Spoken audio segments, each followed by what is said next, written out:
તો વાત કરીએ વડોદરાની તો વડોદરામાં ફૂડ ડિલિવરી બોય સામે ટ્રાફિક પોલીસની તવાઈ કે જ્યાં ટ્રાફિક સિગ્નલનો ભંગ કરતા ફૂડ ડિલિવરી બોય સામે ગુનો દાખલ કરવામાં આવ્યો છે। ડિલિવરી કરવાની ઉતાવળમાં ટ્રાફિક નિયમનો ભંગ કર્યો હતો ત્યારે સિગ્નલ ભંગ કરતા આગળના પોઈન્ટ પર ઝડપાઈ ગયો હતો।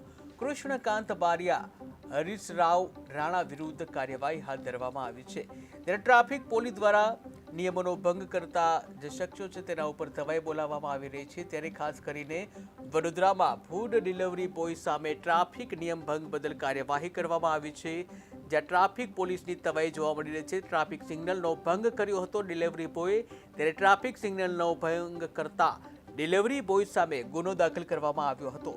ડિલિવરી કરવાની ઉતાવળમાં ટ્રાફિક નિયમનો ભંગ કરવામાં આવ્યો હતો, ત્યારે સિગ્નલ ભંગ કરીને જતા આગળના પોઈન્ટે તેને ઝડપી પાડવામાં આવ્યો હતો। ત્યારે કૃષ્ણકાંત બારિયા હરીશ રાવ રાણા વિરુદ્ધ કાયદેસરની કાર્યવાહી હાથ ધરવામાં આવી છે।